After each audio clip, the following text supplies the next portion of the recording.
We appear to be live. Just give a moment for the stream to engage on YouTube and Facebook.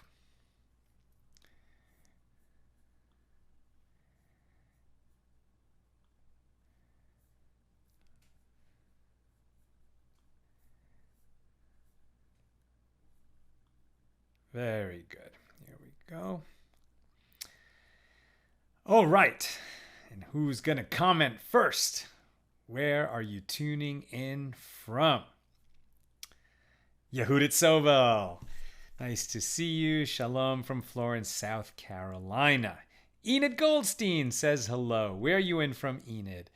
Claudia Steiner says hello from Brazil. Fantastic. We love it when we go transcontinental.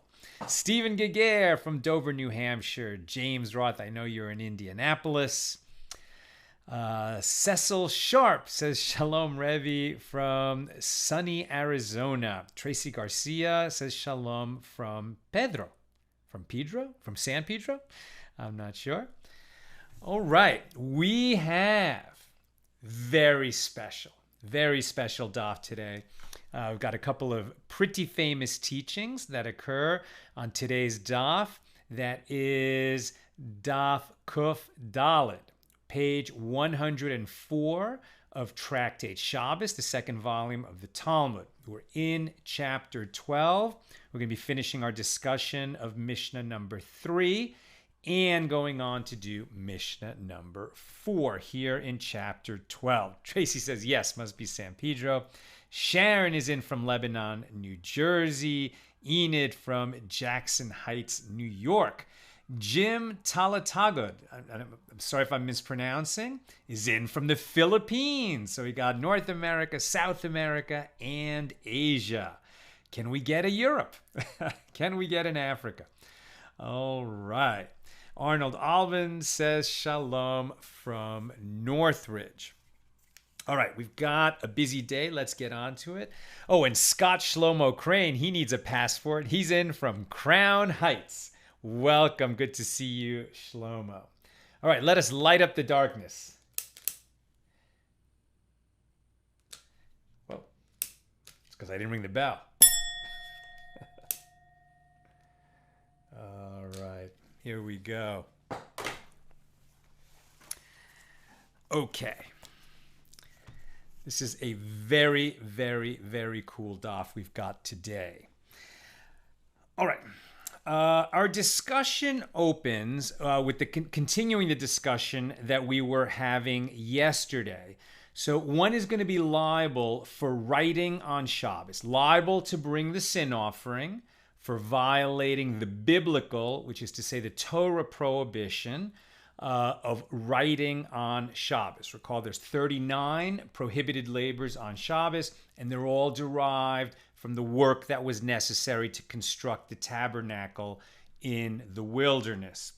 Writing is one of the 39 labors, and as we've seen with carrying and with so many of the other labors, there's going to be a minimum measure. So if you do something that is writing but is so small, so de minimis, you're not going to become liable to bring the sin offering for that. And recall, of course, that when we're talking about being liable to bring the sin offering, that means that we did it unwittingly, right? So one didn't know that it was Shabbos or didn't know that it was prohibited to do this thing.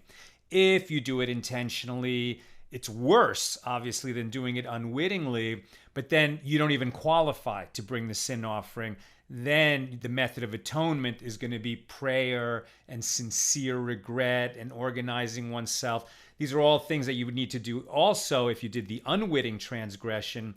But with the unwitting transgression, when the temple is standing, one becomes liable to bring the sin offering. For the intentional sin, our punishment is in the hands of heaven, and we hope that our prayer and atonement and giving gifts to charity will be enough to get us over the hump and back into the good side of the scale, that we will be weighed with mercy.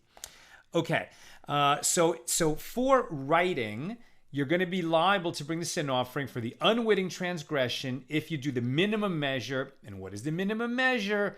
two letters. But not just any two letters. You're going to be liable if you write two letters on Shabbos.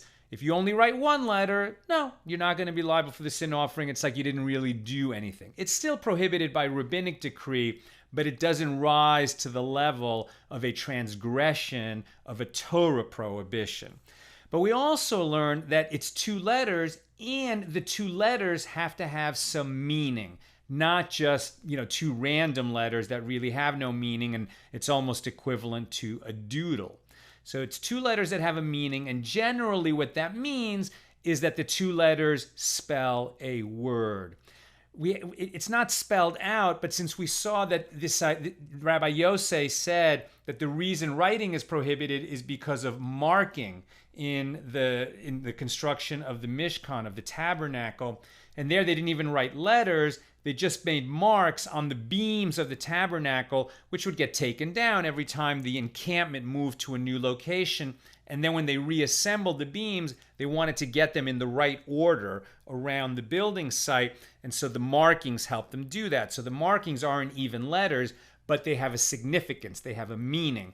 And that's why we said with two letters, it might not spell a word, but in the example given was aleph, that the first letter of the Hebrew alphabet, aleph. Two olives in a row don't make a word, but it's a combination, a letter combination that was used in amulets, and so therefore it has a meaning. Now we're going to look more closely at the idea of it has to spell a word.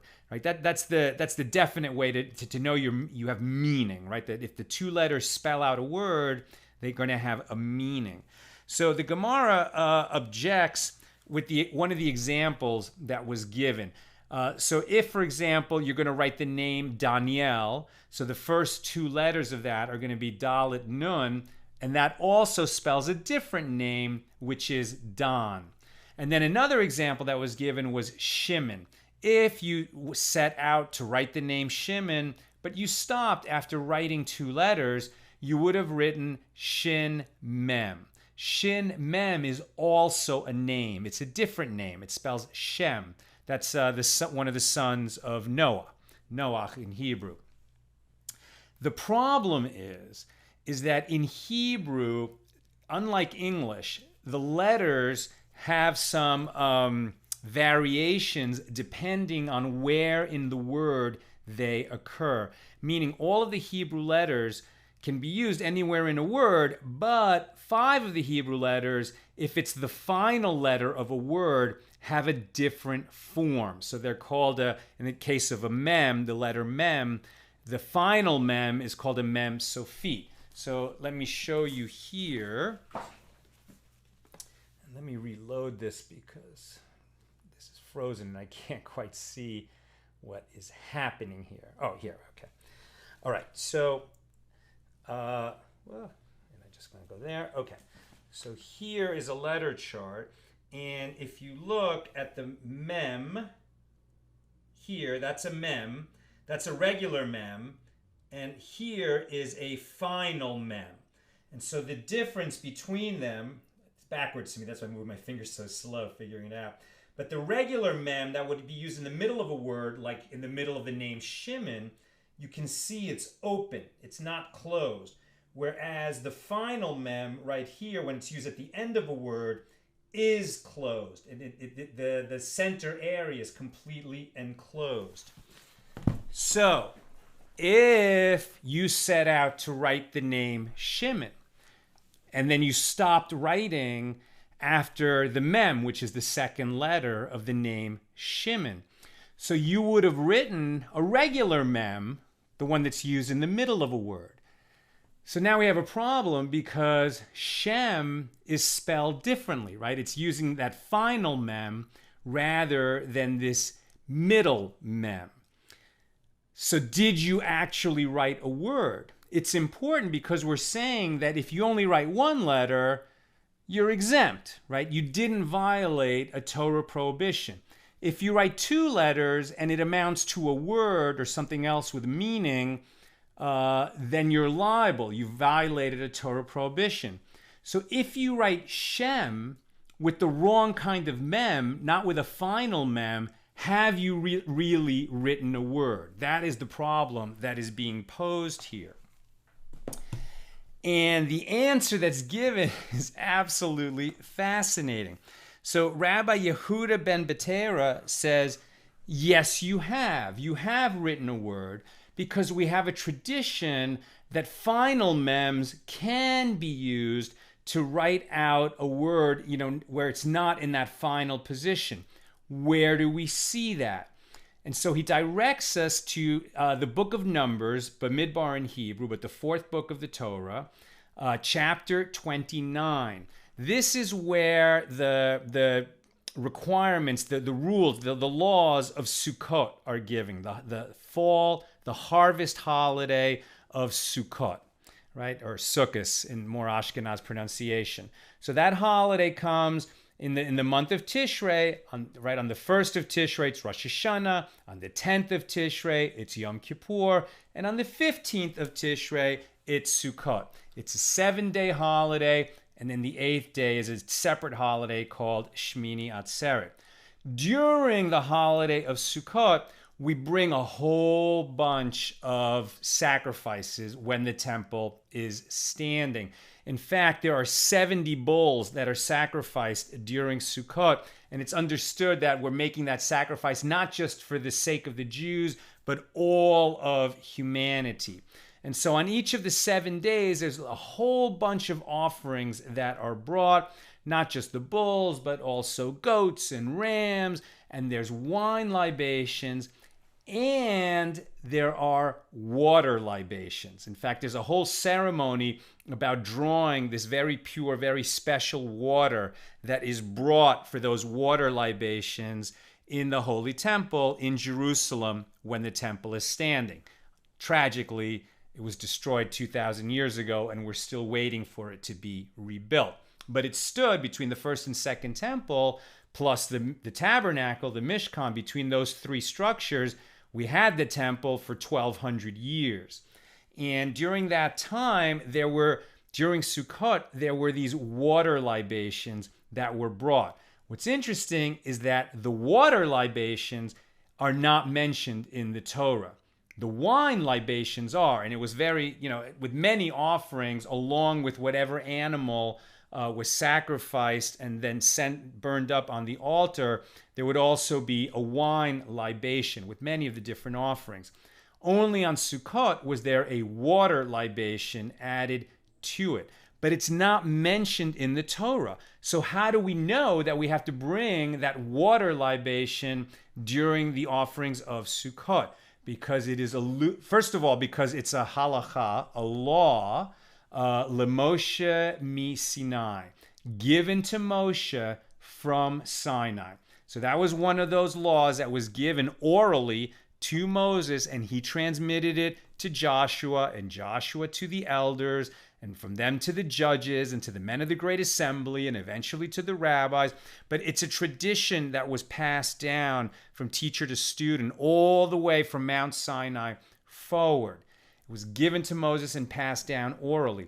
But there is an allusion to it, a hidden reference to it in these laws of the Sukkot offerings. On the second day of the offerings, it says, let me just get this in front of me. It says on the second day, so while on the rest of the days of Sukkot, the verse employs the phrase, and its libation, right? So the bulls that are brought, or the ram, or whatever the animal offerings are, and then it adds, and its libation, which is veniska. But on the second day of Sukkot, 7 times these are listed, right? So 6 of those 7 times it just says veniska, and its libation. But on the second day, it says, and its libations, veniskehem. So that plural of veniska is made by adding a final mem on that word. And it's only done once, even though it could have been done 6 other times. Then on the 6th day, it is stated, and its libation. So there's a libation that goes along with the single animal, and I can't remember right now if it's a ram or a goat, but I'm going to assume it's a ram. And then there's other libations that are associated with the bowls, which are multiple on every day. And it says, and its libations, unsacheya. And there, unsacheya has an extra yud, which is only included one time and wasn't really necessary, this extra letter yud. And on the seventh day, instead of saying kamishpat, according to the law, which it says on every other day about the list of offerings, it employs the word kamishpatam, according to its laws. And that adds another final mem. So there's these three hidden variations of words that are repeated. You know, the words are repeated every day for 7 days, but on 3 of the days, these words, which are otherwise repeated 6 times, they get a little bit of a variant spelling. And the 3 letters that are added to those 3 words, and only those single spot for each of those words, is mem, yud, mem, mayim, which is water.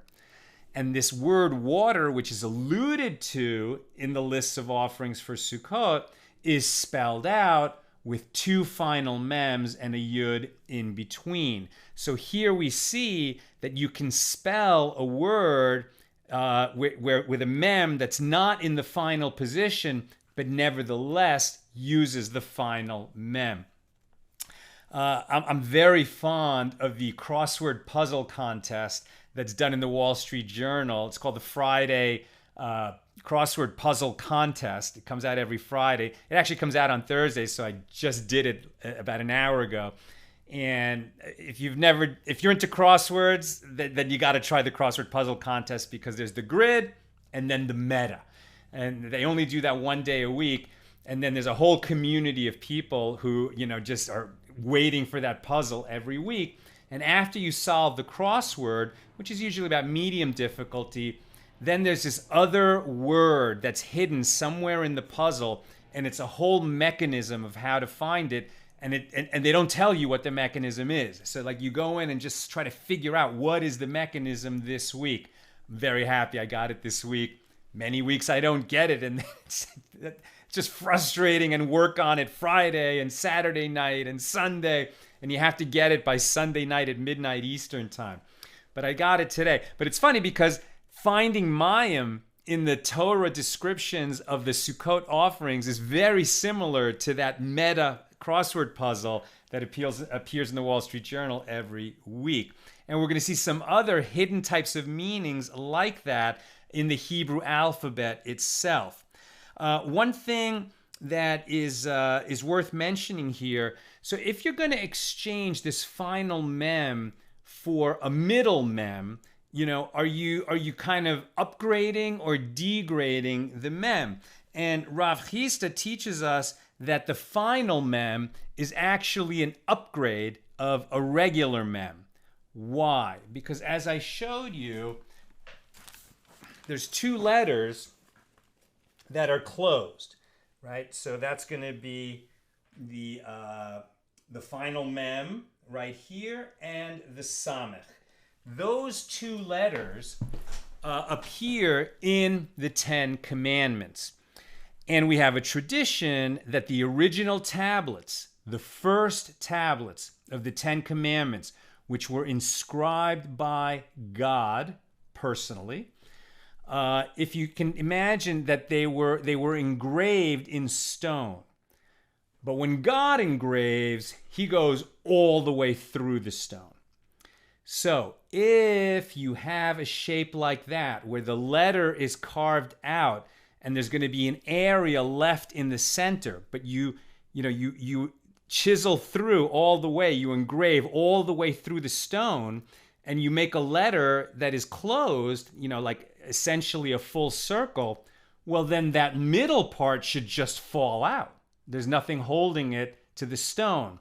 But because the 10 Commandments were miraculous in so many ways, one of the miracles of the 10 Commandments is that those 2 closed letters, that inner core of the letter, which if a human carved it, it would just fall out. Since God carved it, it just floated there miraculously. And that's why the final mem is an upgrade over the regular mem. Okay, now I want to read to you directly a couple of teachings here. They're just so beautiful. And this has to do with the letters themselves. The Hebrew letters, there have been a lot of alphabets in history. But when we talk about this alphabet, now, and it says alef-bet there at the top.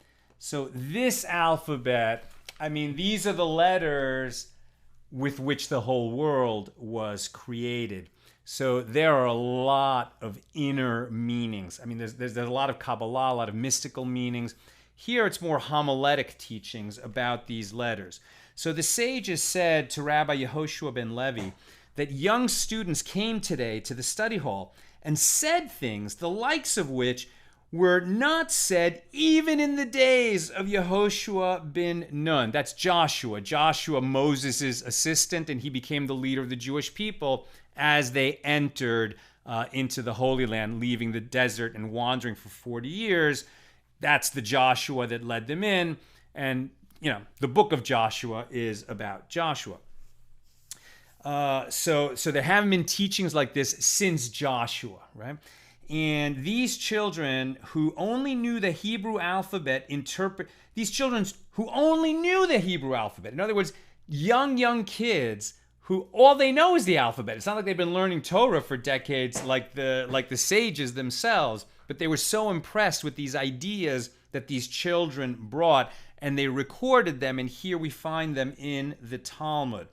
So, alef-bet means learn, elaf, the wisdom, bina, of the Torah, right? So that's just a simple one for alef-bet. But the one that I want to mention is about Gimel Dalet. Now here, these letters are a little bit fancier than the ones I just showed you at the front of a siddur. These letters, you see there that the Gimel, the third letter of the alphabet, has those three protrusions at the top. So what that tells you is that these are the crowns of the letters, and meaning that this is how letters are written in the Torah, right? So it's a special script that a sofer will use that includes these crowns. And elsewhere, we're told that Rabbi Akiva, was such a towering genius with such incredible insight that he could even expound the meanings of the crowns. Today we're not talking about the crowns, but these letters are exactly formed the way they're supposed to be written in the Torah. So we're not talking about the crowns on top, but the exact calligraphy of how the letter is written. Gimel Dalet, according to these children who came to the Beis Midrash that day, means give to the poor. Gimel Dalim. Why is the leg of the Gimel extended toward the Dalet, right? So the leg of the Gimel is extended toward the Dalet. Well, it's backwards to me. This is the Gimel, and that's the Dalet. So the leg of the Gimel is extending toward the Dalet. What does that mean? Because it is the manner of one who bestows loving kindness to pursue the poor. The children are saying that when we give to the poor, it's not just like, hey, he's a good guy, he gives to the poor, what a nice heart he has. It's much deeper than that, right? So somebody who has genuine loving kindness in his heart, not just love, but loving kindness. Loving kindness means love in action, right? This is somebody who, and the word is chesed. So somebody who does chesed. So somebody who's really devoted to doing chesed, to doing loving kindness, is somebody that will pursue the poor person in order to give to him. That's real chesed, right? It's not just that you give when a representative comes knocking on your door and says, will you give to our charitable cause? It's somebody who's going to go out and seek a charity to give to, or go out and seek a poor person to help out. And why is the leg of the Dalet extended toward the Gimel? You see that the Dalet is tilted a little bit, and it extends back toward the Gimel. It has a little bit of that roundness that extends back toward the fourth. The Dalet, the fourth letter, has a little round protrusion on its leg that extends back toward the third letter, the Gimel. Why? It is so that a poor person will make himself available to him who wants to give him charity, right? So here what we're learning is there's no shame in being somebody who is collecting. If you're poor and you're collecting for yourself, there's no shame in asking the community to help you out because you're doing them a favor. When the poor are supported by people in the community who can afford to help support the poor, they're doing the wealthier people a favor because it is an obligation from God that we support the poor. Sometimes, you forget, you're just not thinking about it, and you haven't given tzedakah, you haven't given charity that day. And then along comes a poor person. It's like, oh, thank you. I have a chance to give. The poor person does the rich person a favor by being there to receive charity. And why does the Dalet face away from the Gimel? It is to teach that one should give charity discreetly so that the poor person will not be embarrassed by him. Right? A poor person does a favor, but ideally you give and the poor person doesn't even know where it came from. Right? Like the best kind of charity is where you're not trumpeting your own horn and signaling your virtue by showing everybody else how you're giving. You give privately, and sometimes even so privately that the poor person doesn't know who it's coming from. Not long ago, somebody in our community fell on some very hard times. And I was talking to this person, and I mean, he really lost everything. And then he said, the rabbi took him into the parking lot and handed him a car key. And he said, I know you've lost everything. Somebody in the community had this car, doesn't need it. It was, a little bit older model, but still super nice Lexus. And that person in the community just turned over that car to this person who was in real need. And the guy who received the car had no idea who he was receiving from. That's the kind of help that is so beautiful. So that's on those letters. The kids come up with a whole bunch more of these kinds of meanings, and I highly recommend you read this page. You can find it on Sefaria. We're doing DAF 104, page 104, Kuf Dalet. I'll just share a few more. Now this one has to do with these other letters. Okay, so this is Kuf and Resh. Whoops, Kuf and Resh. Okay, Kuf and Resh. These letters occur near the end of the alphabet. It's Kuf, Resh, Shin, Taf, right? So it's the Taf is the last letter, Shin is the second to last letter, Resh is the third to last letter, and Kuf is the fourth to last letter. So this is right near the end of the alphabet. Okay, Kuf is the first letter of Kiddush or Kadosh, means holy, right? So whenever we're talking about something that begins with a Kuf, and we're suggesting that it's this root Kadosh, which means holy, so that suggests God, right? What is holiness? It's something that comes from the source of holiness, which is God. Resh is a letter that's associated with Rasha, evil. A Rasha is an evil person, right? So these two letters are side by side. Kuf, which suggests holiness, and Resh, which suggests Rasha, evil.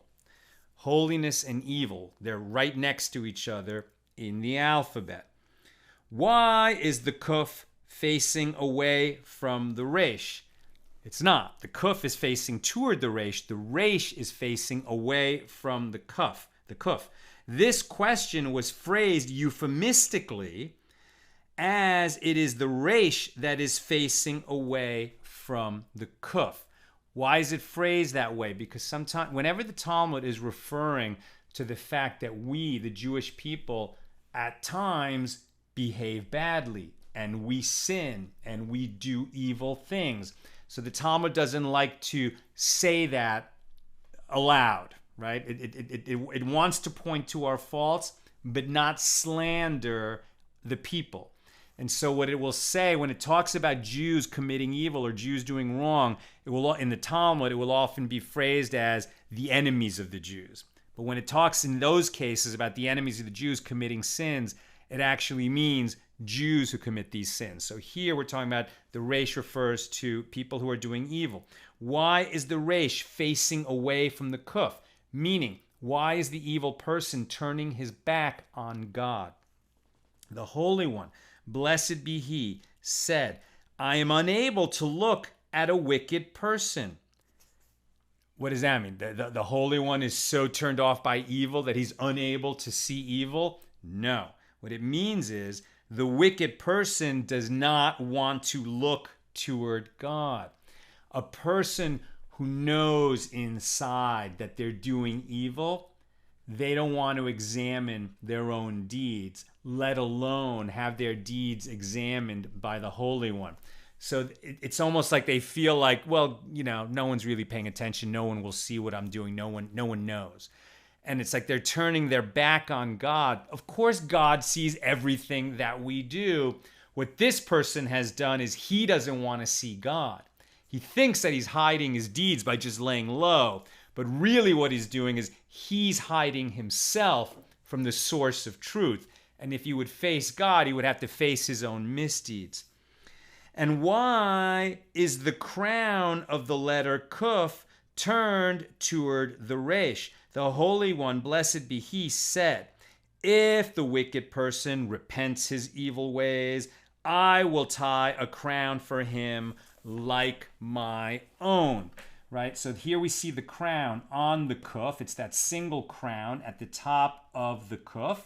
And here the Gemara is saying that God is saying to the wicked person, I'm just waiting for you. When you turn around and face me, I will give you this crown. Right? The crown of God is, we can't even imagine what the crown of God is. Why does the kuf, which represents God in this case, have just a single crown? It's because this is a crown that God is humbly offering to give to the Rasha.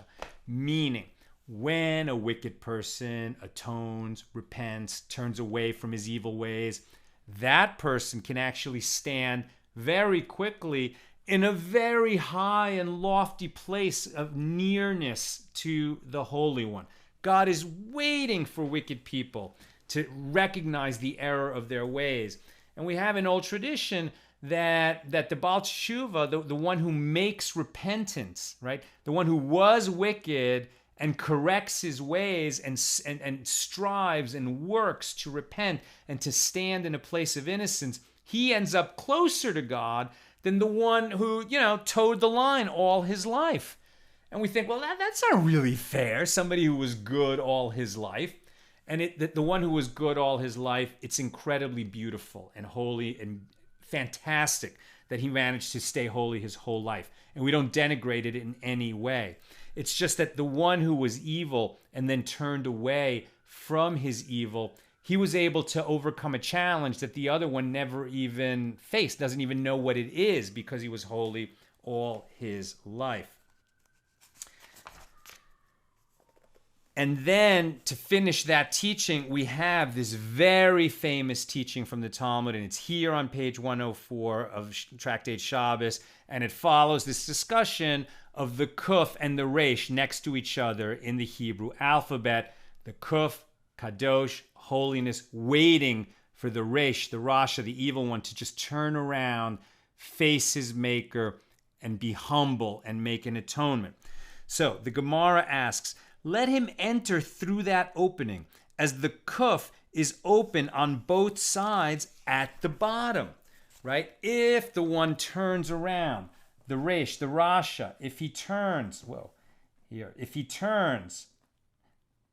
and faces the kuf, so we see that the kuf has two openings. It has that leg down below, and it's suspended. It's not being held up by the rest of the letter.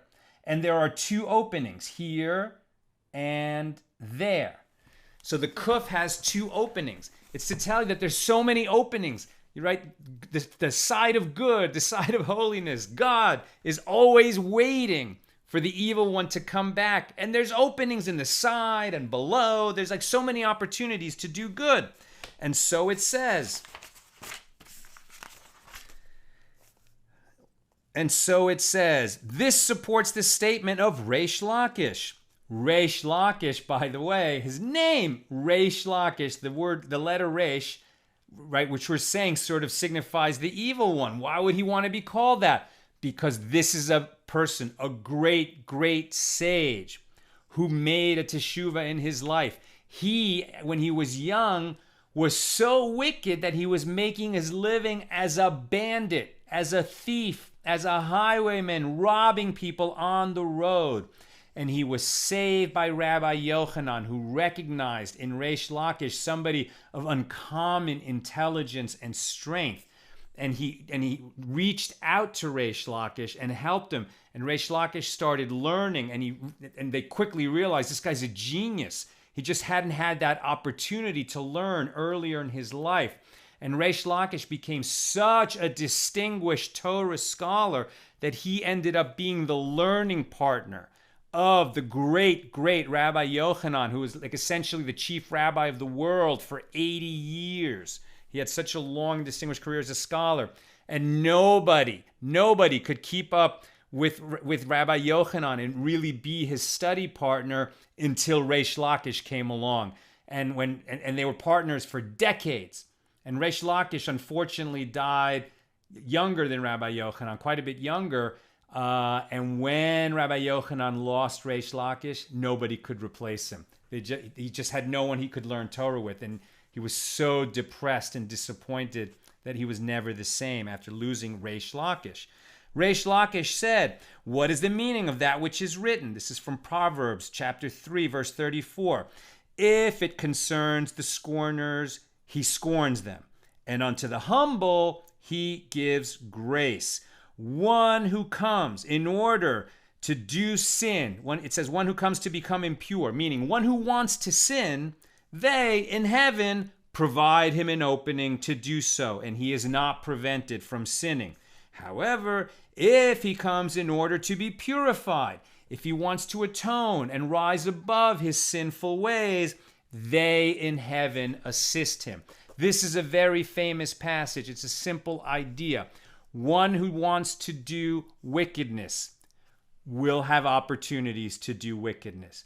And one who wants to do atonement will be given opportunities to atone. Heaven is going to assist anybody who's passionate. If you're passionate about sinning, you're going to be given all the opportunity in the world to do the sins that you want to do. But the moment you turn around like that Reish and you face the kuf that's behind you, you face God behind you, and you realize God's been with you all along, waiting for you to make that turn around and to start atoning and change your ways, you're going to have so much help in that process. People are going to show up. They're going to pat you on the back. They're going to help you. There's going to be slipping. There's going to be tough days. There's going to be huge temptations. But there will be support from heaven for anybody who wants to make a sincere atonement. Finally, this last teaching that we learn from the Hebrew letters. This has to do with two words right here. The top word, emes, aleph, mem, taf. Emes, or some people would pronounce it emet in modern Hebrew. Here, this word, sheker. Sheker. Sheker means falsehood. Emet means truth. These are two words that are opposites, right? Emes, truth. Sheker, false. Falsehood. Sheker, the three letters, not quite in this order, right? At the end of the alphabet, we have, it goes, as you can see here, just in the whole alphabet. It's just so hard to point something that is backwards for me. But okay, kuf, resh, and shin right there, right? So the fourth to last, third to last, and second to last letters of the Hebrew alphabet are kuf, resh, shin. You move the shin to in front of those other two letters, and it's sheker, falsehood. This word is easy to find, right? If you're like in those crossword puzzles with the meta that I'm talking about, this Friday puzzle contest that they have in the Wall Street Journal, where first you fill in the grid and then you have to go looking for the hidden words that aren't immediately obvious. So sheker is easy to find when you're looking through the alphabet because kuf, resh, and then shin is right there. Emes, much harder to find. Emes, right? Where is emes? You start here with the aleph, the first letter of the alphabet. You have to go to mem, which is right in the middle of the alphabet. And then the last letter, taf, is at the very end of the alphabet. So beginning, middle, and end separated by all those other letters. It's sort of like the most hidden word. But once you find it, what do you see? Sheker, falsehood, the shin, kuf, resh right here, all stand on one leg. Those three letters, as you can see, they have only a point as their base. They all stand on one narrow leg. Sheker is not stable. Sheker will fall apart because it's false. But emes, those three letters all stand on two legs, even more than two legs. Solid base. Emes is enduring. Truth is eternal. Truth stands on two legs. Falsehood stands on one leg. Truth stands eternally. Falsehood stands very shakily on one leg and will collapse at the first hard wind. Those are our teachings from the alphabet. I'm going to come back in a moment and look at questions and comments. Nina will pass them to me on our private chat. But let me just first finish a little quick discussion of Mishnah number 4. Mishnah number 4 is also about writing, but here, instead of talking about what you're writing, those two letters, it's what you're writing with. So Mishnah number 4 says that the two letters that would lead you to be liable for violating the Torah prohibition of writing on Shabbos may be written with any kind of ink or any substance, any other kind of liquid that endures, right? So if you write the two letters with like fruit juice, so, it might stain your clothing for a little while, might stain paper for a little while, but it'll fade very quickly. So that doesn't have that enduring quality, meaning that the reason that these labors are prohibited on Shabbos is because they create something, right? The whole idea is that these are the labors necessary to build, to create the Mishkan in the wilderness. So if you're going to write two letters and be violating the Torah prohibition of writing on Shabbos, you must be doing some kind of writing that endures, that has that lasting quality. If you write with ink, you violate two letters written with ink that form a word, you violate Shabbos. Two letters with fruit juice, exempt. You didn't violate. You still violate a rabbinic decree. You're not allowed to write with grape juice on Shabbos. But you would only have violated a rabbinic decree. There's not a punishment for that. You wouldn't have violated the Torah prohibition. If you write on your skin, even though it's eventually going to wash off, it would seem to have less durability, you're still going to be liable. If you scratch letters onto your skin, I don't know whether that means drawing blood or not, but like if you took a pin and kind of scratched letters on the surface of your skin, you would be exempt. That's not considered writing. If you write in an atypical manner, that like you hold the quill in your mouth and write in a very goofy way, or as we saw yesterday, if a right-handed person writes with his left hand, that's atypical. You didn't really do the sin of writing, you would be exempt. If you add one letter to existing writing, you only wrote one letter, you put it next to a letter that already existed, so it formed a two-letter combination. You might think that you'd be liable for that, but you're not. You only write one letter, so you'd be exempt for doing that. If you had a writing tablet, now when the sages say a writing tablet, they mean a clay tablet. right? So it would be like soft clay, and they would write on that, and then eventually would harden, and they could refer to it later. So if you made one letter, if this was a tablet, and you made one letter up here and one letter down there, so then you probably would be exempt, because there's not really a word that you can read, with these two pieces. It's not two letters next to each other forming a word. You could put those two letters next to each other by breaking the tablet, but you can't break the tablet on Shabbos. So if it's two separate parts of the tablet, that's considered not writing a two-letter word. You'd be exempt. But if you wrote the two letters on two separate slips of paper, and you could just very easily pick up those two pieces of paper and put them next to each other, so then you would be liable, because that is easily done, and you're not violating Shabbos in order to do it.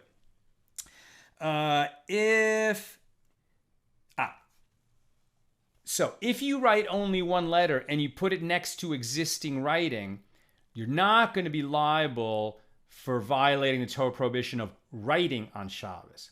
However, if you had, let's say, a Mezuzah scroll or even an entire Torah, and the whole thing was done except one letter was missing, and you wrote that one missing letter on Shabbos, then you would have completed that scroll, the Torah scroll or the Mezuzah scroll.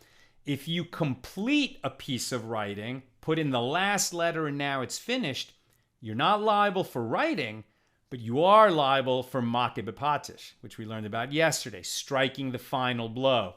That's its own separate labor. If this scroll was two letters short of completion, and those two letters perhaps spell their own word, so then you, at the same moment that you write the second letter, you would become liable for writing. That's one sin offering. And for the separate category of makeh Potus, striking the final blow. And so at that moment, you'd be liable to bring two different sin offerings. And a different example of where you could be for writing something is like, let's say there was a scroll and one of the letters was formed badly, right? And so you emended the letter, either perhaps by adding one of those crowns that we saw earlier. There was a missing crown, or maybe one of the letters was kind of like a little bit overwritten and you scratched off a little piece of the ink to perfect the letter. So there, even though you might not have even written at all, you might have only erased, or you might have written just a little bit, but not even a whole letter. But if by doing that you fixed something that was incomplete, you would be striking the final blow, and you become liable for makeh Potus, striking the final blow. Okay, that's what I've got for us today. Let me check your questions and comments.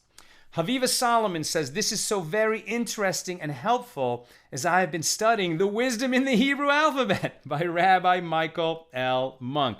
Welcome, Haviva. There are no accidents. If you're reading that book, studying the wisdom of the alphabet, and I'm teaching some Talmudic teachings on the alphabet today, and you ran into this broadcast, God sent you.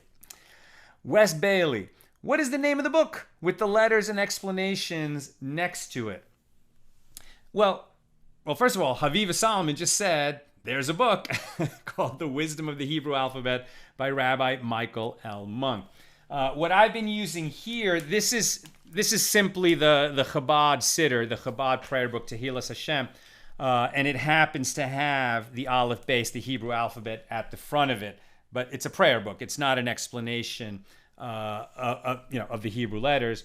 And only today, on today's DAF, in our journey through the Talmud, do we have a bunch of homiletical teachings on the letters themselves. So you could find that at DAF Kuf Dalet, page 104, and you can look that up at sefaria.org under Talmud, and then just go to Tractate Shabbos, page 104, and you'll find these teachings. Nancy Pryor Richardson says, your lesson is too true. You can't hide from him, meaning God.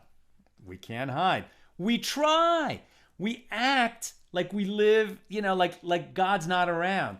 In fact, Nina just sent me a joke the other day. How did it go? the rabbi noticed that the oldest member of the congregation had stopped coming. And so he went to visit him, and he said, "What's going on? You used to come every day." And this old man, he's really old, and he said, when I was 85, when I was 84, I really didn't think I was going to make it to 85. And then I did. When I was 85, I thought, I wouldn't make it till I was 90. And then I did. And I certainly didn't think when I got to 95. But I did. And so now I'm thinking maybe the Holy One forgot about me. He's just forgotten to take me to heaven. And I don't want to remind him. That's why he stopped showing up in Shul. And it's a silly joke, of course, because God sees everything. I mean, does the one who created the eye not see everything? That's a line in the prayer book. And, we act like God doesn't see because it's convenient to us. In fact, God's hiding from us. It's a mercy because, if we were really aware of God's presence all the time, I mean, God's in this room right now with us, listening to this whole lesson. It's just, God is such a strong and silent type that he's letting me sit here telling you all this stuff about God. And, whatever I'm saying, no matter how true it may be, and no matter how much these traditions are derived from thousands of years of learning, they're incomplete. We can't fathom the reality of God. We don't know the tiniest bit of what God really is because he's an infinite being. But he allows us to talk amongst ourselves, and he's just kind of amused, I'm sure, by what we try to do. But he's there in every conversation.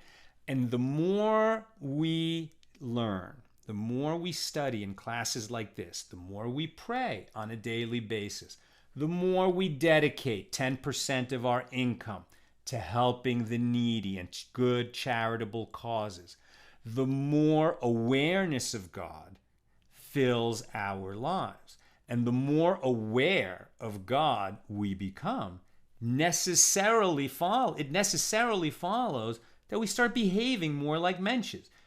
Just like our kids behave a little different when there's an adult in the room than when they're on their own.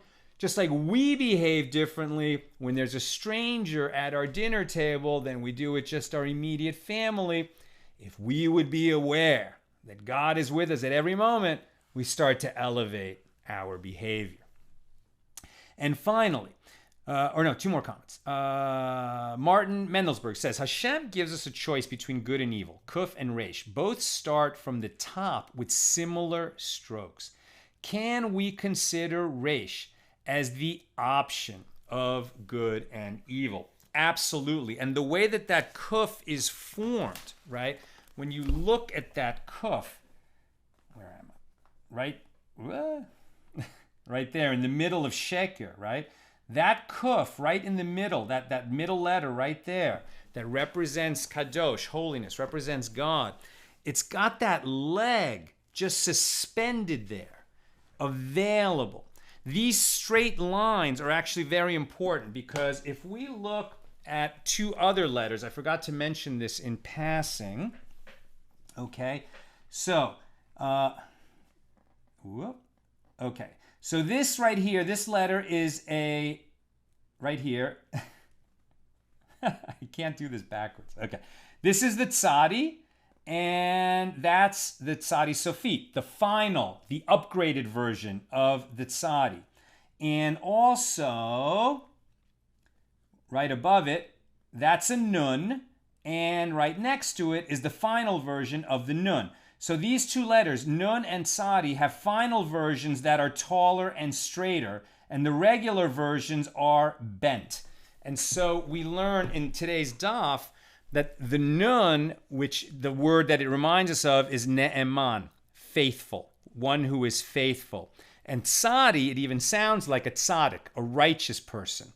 So the Nun and the tzaddik, right, the Neman and the tzaddik are both bent.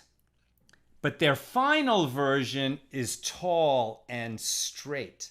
And from this, our sages learn out that somebody who is faithful and righteous is a humble person. A person who's a little bit bent, right? Takes it easy, doesn't try to draw too much attention, goes about his business, doing good without trumpeting how great he is, right? He's humble. Such a person, when they come to Olam Haba, the world to come, they will be tall and straight and renowned. Everyone will acknowledge that that person who was private but was always looking for opportunities to do good because he's faithful to God and because he cultivates righteousness in himself or herself, when they get to the next world, they'll be rewarded for that. And I think that that kuf that you're talking about, Martin, also has that straight line beneath it, suspended, right? Suspended. What will you make of it? If you grab that bar, and Kadosh is above us, right? The holiness is above us. So that line, that straight line that extends down from holiness, it's like a rope that we're being thrown. Grab onto it. What is that rope? It's Torah, it's learning, it's prayer, it's tzedakah, it's teshuvah, right? It's charity giving, it's atonement, it's tefillah, it's prayer. If we hang on to these practices with all our strength, God will pull us up and we'll be taken in through those multiple openings in the kuf into holiness. And finally, Brian of Bloomfield says, I'm surprised by the one-letter exemption, since every time you write a Hebrew letter, you write a number. But this is what we've been talking about. If you're actually writing a marking that has a meaning for you, then you're going to be liable, right? That was suggested. And certainly, writing one letter is prohibited by rabbinic decree. The question is, does it amount to a Torah prohibition? And I think that if you're creating a marking, even in the form of a letter, but it's meaningful to you, like you wrote down a number because you want to remember that number for yourself, so then you're probably going to be liable. Okay, and I just wanted to check one last thing. Over here on the YouTube side, Lynn Job. I have the wisdom in the Hebrew alphabet book also. It's so cool to find this place in the Talmud where this comes up, especially emet and sheker and the mention of the tablet miracle of the mem and the samech. Wonderful. All right, my friends, I hope that this learning has been meaningful for you. I took a little extra time with it because I think it's really worthwhile. This was just scratching the surface of the meanings of the Hebrew letters. Our tradition teaches that God created the world via these 22 letters. There's so much wisdom in them. We were just scratching the surface today, but I think when you look at especially this idea of sheker, falsehood, where the three letters are real close to each other, easy to spot, but they stand on one leg and they're totally unstable and flimsy, versus emet, right, where the letters are coming from three vastly different locations. You have to bring them together through some work and diligence. But when you find truth, when you go looking for truth, it's not always easy to find. But when you find it, it will stand because truth is eternal. That's what I've got for us today. Sending you all big love from the West Coast. Take care, my holy sisters and brothers.